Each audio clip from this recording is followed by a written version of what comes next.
കേരളത്തിന്റെ ഖജനാവിൽ ബാക്കിയുള്ളത് വെറും വട്ടപൂജ്യമോ? പുതിയ ധനകാര്യ ധവളപത്രം പുറത്തുവരുമ്പോൾ സംസ്ഥാനത്തിന്റെ ആകെ കടം 5.07 ലക്ഷം കോടി.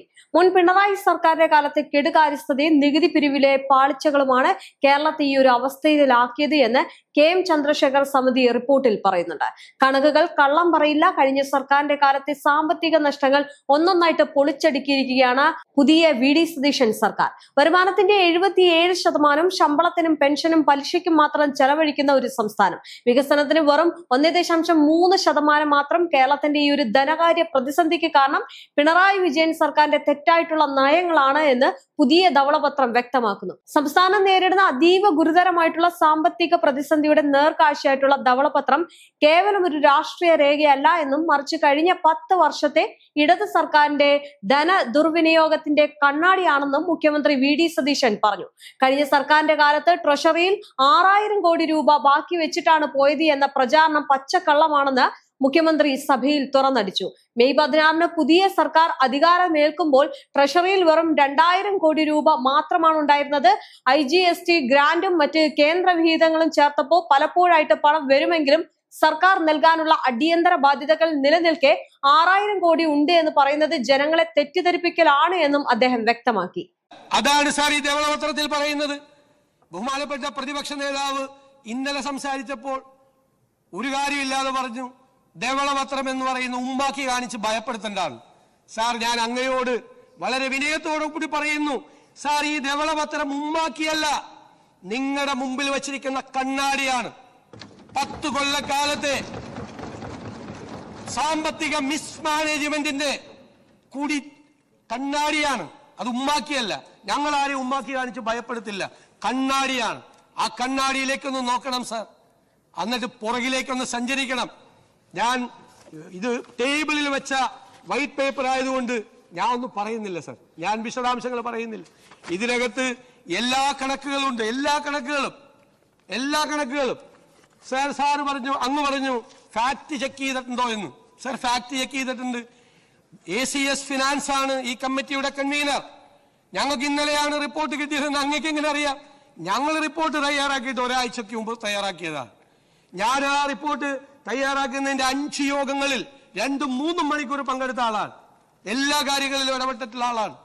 അതിന്റെ ഫ്രെയിം, ധനകാര്യ വകുപ്പിന്റെ ചുമതല കൂടി വഹിക്കുന്ന ആളെന്നുള്ള നിലയിൽ അതിന്റെ ചാപ്റ്റർ ഫ്രെയിം ചെയ്യുന്ന കാര്യത്തിൽ, അതിന്റെ വൈറ്റ് പേപ്പറിന്റെ ഫ്രെയിം ചെയ്യുന്ന കാര്യത്തിൽ, അതിന്റെ ഫാക്ട് ചെക്ക് ചെയ്യാനുള്ള സംവിധാനം, എല്ലാ ഫാക്റ്റും, ഇതിനകത്തുള്ള എല്ലാ കണക്കുകളും അത് കൗണ്ടർ ചെക്ക് ചെയ്തിട്ടാണ് സാർ ഇവിടെ അവതരിപ്പിക്കുന്നത്. അപ്പൊ അത് അങ്ങ് പറഞ്ഞത് നല്ല ചോദ്യമാണ്. ഫാക്ട് ചെക്ക് ചെയ്യണം. ഫാക്ട് ചെക്ക് ചെയ്തപ്പോൾ പുറത്തു വന്ന കുറെ കൗശലങ്ങളുണ്ട്. ഇതിനകത്ത് ആളുകളെ കബളിപ്പിക്കുന്ന കൗശലങ്ങളുടെ ചില കണക്കുകൾ കൂടിയുണ്ട്. ആ കണക്ക് കൂടി ഇതിനകത്ത് പുറത്തു വെച്ചിട്ടുണ്ട്. ആളുകളെ കളിപ്പിക്കാനുള്ളതല്ല കണക്കെന്ന് പറയുന്നത്. റിയലിസ്റ്റിക് ആയിരിക്കണം സാർ കണക്ക്. എങ്ങനെയാണ് ഇതിന് മുന്നോട്ട് പോകണം എന്നുള്ളത് ഏറ്റവും പ്രധാനപ്പെട്ട ഒരു കാര്യമാണ്. സാർ, ഞാനൊരു ദീർഘമായിട്ടൊന്നും ഒരുപാട് കാര്യങ്ങളൊന്നും പ്രസംഗിക്കുന്നില്ല, ഒരുപാട് സമയവും ഞാൻ എടുക്കുന്നില്ല. പക്ഷേ നമ്മൾ അറിയേണ്ടത് ഒരു ഗവൺമെന്റ്, ആ ഗവൺമെന്റിന്റെ മുന്നിലുള്ള പ്രതിസന്ധികൾ. ഇപ്പൊ പറഞ്ഞു ധനപ്രതിസന്ധി. ആ ധനപ്രതിസന്ധി ഉണ്ട്. ഇപ്പൊ ഇമ്മീഡിയറ്റ് ആയിട്ട് ഈ ഗവൺമെന്റ് കൊടുക്കേണ്ട പണത്തെ കുറിച്ച് പറഞ്ഞിട്ടുണ്ട്. കഴിഞ്ഞ കുറെ ദിവസങ്ങളായിട്ട് ഇവിടെയുള്ള പ്രചരണം എന്താ? 6000 കോടി രൂപ ട്രഷറിയിൽ ബാക്കി വെച്ചിട്ടുണ്ട്. സാർ, ട്രഷറിയിൽ പൈസ വരും, പല രീതിയിൽ വരും. ഇത് IGST ഗ്രാന്റിന്റെ പൈസ വന്നു ലാസ്റ്റ് ആയപ്പോഴേക്കും. വേറെ ചില കേന്ദ്ര ഗവൺമെന്റിന്റെ ഗ്രാന്റ് വന്നു. സാർ, മെയ് 16 നമ്മൾ എന്നാണ് അധികാരത്തിലേറ്റെടുക്കുന്നത്? അതിനുശേഷമാണ് 18. മെയ് 16 6000 കോടി ഉണ്ടോ? 2000 കോടി രൂപയുള്ളൂ. അപ്പൊ ബാക്കി വെച്ചിട്ടാണ് പോകുന്നതെന്ന് ഈ പാവപ്പെട്ട ജനങ്ങളെ തെറ്റിദ്ധരിപ്പിക്കുകയാണ്. പാവപ്പെട്ട ജനങ്ങളെ. ഇവിടെ ഇരിക്കുന്ന ലെജിസ്ലേച്ചർ സെക്രട്ടേറിയറ്റിൽ ഒരു സ്റ്റാഫിന് 50,000 രൂപ സാലറി ഉണ്ടെന്ന് സങ്കല്പിക്കുക. 50,000 രൂപ കൂടുതലുണ്ടെന്ന് എനിക്കറിയാം. 50,000 രൂപ. ആൾക്ക് 25,000 രൂപ പലചരക്കടയിൽ കൊടുക്കണം ശമ്പളം കിട്ടുമ്പോൾ. പുള്ളി പലചരക്കടയിൽ കൊടുക്കുന്നില്ല, അത് പോക്കറ്റിൽ വെക്കുന്നു. പാല് മേടിച്ച കാശ് കൊടുക്കുന്നില്ല. 1-ാം തീയതി ആകുമ്പോൾ പാലുകാരൻ വരുമ്പോൾ കൊടുത്തില്ല. പത്രക്കാരന്റെ കാശ് കൊടുക്കുന്നില്ല. മനസ്സിലായ? ആർക്കും കൊടുക്കുന്നില്ല. ആ ഇറച്ചിയും മീനും മേടിച്ച സ്ഥലത്ത് അവർക്ക് പോലും പൈസ കൊടുക്കുന്നില്ല. എന്നിട്ട് ഇദ്ദേഹം പറയാണ് എന്റെ പോക്കറ്റിൽ 50,000 രൂപ ബാക്കിയുണ്ട്. നിങ്ങളുടെ കയ്യിൽ 6,000 കോടി രൂപ ബാക്കി ഉണ്ടായിരുന്നുവെങ്കിൽ LSCD മിനിസ്റ്റർ ഇവിടെ ഇരിക്കുന്നു, ലോക്കൽ ബോഡിയുടെ 3ാം ഗഡു നിങ്ങൾ എന്തുകൊണ്ട് കൊടുത്തില്ല? 1982 കോടി രൂപ നിങ്ങൾ എന്തുകൊണ്ട് കൊടുത്തില്ല? കയ്യിൽ പണം ഉണ്ടായിട്ട്. നിങ്ങളുടെ ഇമ്മീഡിയറ്റ് ലയബിലിറ്റി എന്തൊക്കെയാണ്? നിങ്ങൾ എവിടെയെല്ലാമാണ് നിങ്ങൾ പണം കൊടുക്കാനുള്ളത്? നിങ്ങൾ ആ പണം കൊടുക്കാനുള്ള ഒരുപാട് സ്ഥലങ്ങളിൽ നിങ്ങൾ പണം കൊടുത്തിട്ടില്ല. പട്ടിക വിദ്യാർത്ഥികൾക്ക്, പട്ടികജാതി പട്ടികവർഗ വിദ്യാർത്ഥികൾക്ക് നിങ്ങൾ കൊടുക്കാനുള്ള പണം എത്രയാണെന്നറിയാമോ? 377 കോടി രൂപ. 6,000 കോടി രൂപ ബാക്കി ട്രഷറിയിൽ ഉണ്ടായിരുന്നെങ്കിൽ എന്തുകൊണ്ടാണ് ഈ പാവങ്ങൾ കുട്ടികൾക്ക് ഫസ്റ്റ് പ്രയോറിറ്റി ആയിട്ട് കൊടുക്കണ്ടേ? ആ 377 കോടി രൂപ കൊടുത്തോ? നിങ്ങൾ കൊടുത്തോ? 21,000 കോടി രൂപ ജീവനക്കാർക്ക് DA അരിയസ് വെച്ചിട്ടാണ് സർക്കാർ ഇറങ്ങുന്നത്. അത് കൊടുത്തില്ലല്ലോ. എന്നാ 6,000 കോടി ബാക്കിയുണ്ട്.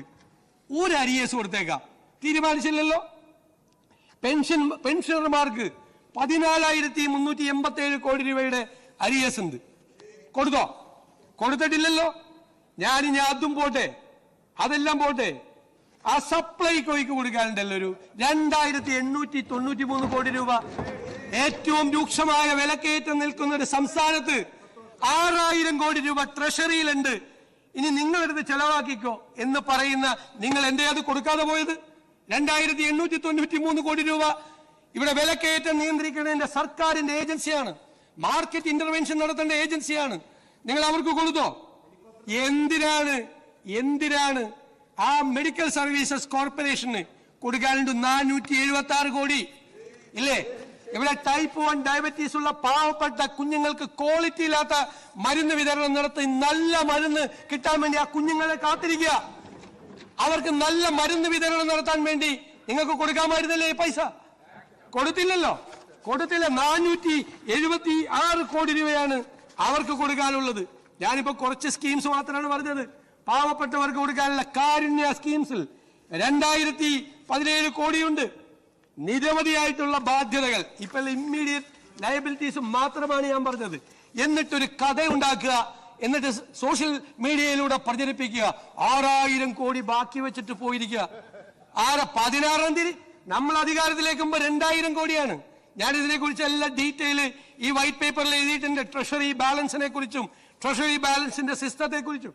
അത് ഓരോ സമയത്ത് ചിലപ്പോൾ പൈസ വരും, ഓരോ സമയത്ത് പൈസ വരും. പക്ഷേ നമ്മുടെ ലയബിലിറ്റീസ് അവിടെ നിൽക്കുകയാണ്. മനസ്സിലായില്ലേ? ലെജിസ്ലേച്ചർ സെക്രട്ടേറിയറ്റിലെ ജീവനക്കാരൻ 50,000 രൂപ പോക്കറ്റിൽ വെച്ചിട്ട് നമ്മളോട് പറയാണ്, കണ്ട ശമ്പളം കംപ്ലീറ്റ് എന്റെ പോക്കറ്റിലുണ്ടെന്ന്. ഭാര്യയോടെ ഒന്ന് പറയാണ്, ഭാര്യയോട് എന്റെ പോക്കറ്റിലുണ്ട്, ഞാൻ ഒരു പൈസ ചെലവാക്കിയിട്ടില്ല.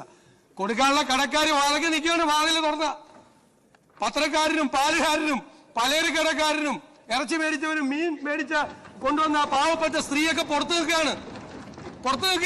എന്നിട്ട് വാതിലടച്ചിട്ട് അകത്ത് നിന്ന് ഭാര്യയോട് പറയാം, 50,000 രൂപ ഞാൻ അതുപോലെ ഇവിടെ കൊണ്ടുവന്നിട്ടുണ്ടെന്ന് പറയാം. ഇതെല്ലാം നടന്നത്. ഞാനത് പെട്ടെന്ന് ആളുകൾക്ക് മനസ്സിലാകാന് എന്നോട് ഒരുപാട് പേര് ചോദിക്കുക, സാറിന് നല്ല സുഖമായല്ലോ. ഞാൻ ചിന്തായി, അല്ല ധനകാര്യ വകുപ്പല്ലേ? അതെ. ആ പഴയ മന്ത്രി 6,000 കോടി ബാക്കി വെച്ചിട്ടല്ലേ പോയേക്കണത്. അടിച്ചു പൊളിക്കാമല്ലോ അത്. അപ്പൊ അവരോടാണ് എന്നോട് ചോദ്യം ചോദിച്ച അവരോടാണ് ഞാൻ ഈ ഒരു ജീവനക്കാരൻ, ശമ്പളം കിട്ടിയ ജീവനക്കാരന്റെ കഥ പറഞ്ഞത്. ഇപ്പൊ മനസ്സിലായല്ലോ, കാര്യം മനസ്സിലായില്ല. ഇതാണ് സാമ്പത്തിക അവസ്ഥ. സാർ, ഇതിന് മാറ്റമുണ്ടാകണം. സമ്പദ് വ്യവസ്ഥ ഞങ്ങൾ കമ്പയർ ചെയ്തിട്ടുണ്ട്. ബാക്കിയുള്ള സ്റ്റേറ്റിലെ സമ്പദ് വ്യവസ്ഥയുമായിട്ട് ഓരോ ഇൻഡിക്കേറ്റേഴ്സുമായിട്ട് കമ്പയർ ചെയ്ത് വളരെ മോശമാണ് നമ്മുടെ ഇൻട്രസ്റ്റ് റേറ്റ് നമുക്ക് വളരെ കൂടുതലാണ്. ഒരുപാട് കാര്യം കിഫ്ബിയെ കുറിച്ച് പറഞ്ഞിട്ടുണ്ട്. എന്താ സാർ കിഫ്ബി ഉണ്ടാക്കിയപ്പോൾ ഉള്ള പ്രഖ്യാപനം? ഇന്നും ബഹുമാനപ്പെട്ട പ്രതിപക്ഷ നേതാവ് അതിനെക്കുറിച്ച് പറഞ്ഞു. എന്താ കിഫ്ബി കൊണ്ടുവന്നപ്പോ ഇവിടെ എഴുന്നേറ്റ് നിന്ന് പ്രതിപക്ഷത്തിരുന്ന് ലീഗൽ ഒബ്ജക്ഷൻ നടത്തിയ ഒരാളാണ്. അത് ഭരണഘടനാ വിരുദ്ധമാണ്, നിങ്ങളുടെ പർപ്പസ് സെർവ് ചെയ്യത്തില്ല എന്ന് പറഞ്ഞ ആളാണ്. എന്താണ് ചെയ്യുന്നത്? ബജറ്റിൽ നിന്ന്, നമ്മുടെ വരുമാനത്തിൽ നിന്ന് ഒരു തുക എടുത്തുകൊണ്ട് പോകുന്നു എല്ലാ വർഷവും. 2,000-3,000 കോടിയാണ്. അതായത് നമ്മുടെ മോട്ടോർ വെഹിക്കിൾ സെസ്. അതാണ് കിഫ്ബിയുടെ ഒരു ബജറ്റിന് പുറത്താണ്, സർക്കാരിന് പുറത്താണെന്ന് പറയുന്ന സാധനമാണ്. അങ്ങോട്ട് കൊണ്ടുപോകുന്നു. ഇവിടെ നിന്നാണ് കൊണ്ടുപോകുന്നത്. ബജറ്റേതര എക്സ്ട്രാ ബജറ്ററി ഇതാണ് സംഭവമായിട്ടാണ് അവതരിപ്പിച്ചത്. ഈ പൈസ അങ്ങോട്ട് കൊണ്ടുപോകുന്നു. പിന്നെ ബാക്കി കടം മേടിക്കുക. കടം മേടിച്ചേക്കണ പലിശ നിരക്ക് കേട്ടാൽ നിങ്ങൾ തലചുറ്റി വീഴും. കടം മേടിച്ചേക്കണ നമ്മൾ ഗ്ലോബൽ ഫിനാൻസ് മാർക്കറ്റ് ഒരാൾ കണ്ട ബോധം പോകും. ഈ ഇൻട്രസ്റ്റ് റേറ്റിനാണ് പൈസ മേടിച്ചത്. ആ ബോറോയിങ് എന്തിന്റെ കെയർ ഓഫിലാണ്? Sovereign guarantee of the state. ഈ സ്റ്റേറ്റ് സോവറിൻ ഗ്യാരണ്ടി കൊടുക്കണം കടം മേടിക്കുന്നതിന്. ഇവിടുന്ന് പൈസ, ബജറ്റിൽ നിന്ന് പൈസ എടുത്ത് അങ്ങോട്ട് കൊടുക്കണം. ഇത് രണ്ടും കൂടി കൂട്ടിയിട്ടാണ് അവരുടെ തുക. ഇനി ഈ തുക ഇവർക്ക് ഒറ്റയ്ക്ക് അടയ്ക്കാൻ പറ്റുമോ? പറ്റില്ല. എന്തുകൊണ്ടാ? ഒറ്റ സെൽഫ് ഇൻകം ജനറേറ്റിംഗ് ആയിട്ടുള്ള ഒരു സ്കീമും ഇല്ല കിഫ്ബിയില്.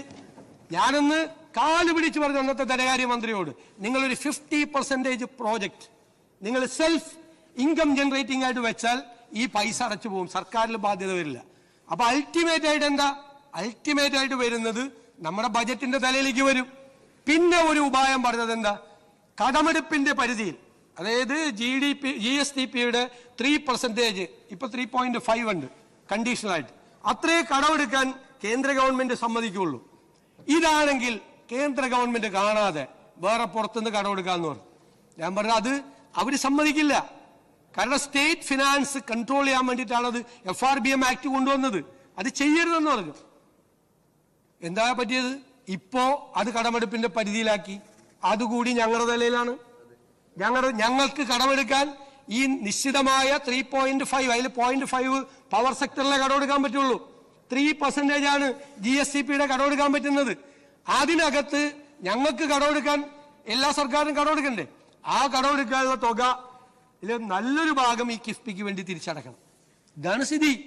ആ കിഫ്ബി ഉണ്ട്. എന്നിട്ട് അതൊരു പ്രത്യേകമായ സാമ്രാജ്യം. ധനകാര്യ വകുപ്പോട് യാതൊരു ബന്ധമില്ല. ധനകാര്യ വകുപ്പിലേക്ക് ഫയൽ വരില്ല. പ്രോപ്പറായിട്ടുള്ള ഓഡിറ്റിംഗ് ഇല്ല. ഒന്നുമില്ലാതെ ഒരു പ്രത്യേകമായ വേറൊരു സാമ്രാജ്യം, വേറൊരു ലോകം സൃഷ്ടിച്ചിരിക്കുകയാണ് അവിടെ. അതിനെപ്പറ്റി ഒരു ചാപ്റ്റർ ഉണ്ട്. നിങ്ങൾ വായിക്കണം. നിങ്ങൾ വായിക്കണം. അത് സ്റ്റേറ്റ് എക്സ്ചക്കറിനെ ഏതെല്ലാം തരത്തിൽ ഭരണകക്ഷിയിലായിരുന്നുവെങ്കിലും അന്ന് ഇപ്പോൾ ഇരിക്കുന്ന ബഹുമാനപ്പെട്ട അമ്പലപ്പുഴ അംഗം അദ്ദേഹം അതിനെ വളരെ ഭംഗിയായിട്ട് അതിന്റെ കുറവുകൾ അന്ന് മനസ്സിലാക്കിയ ആളാണ്.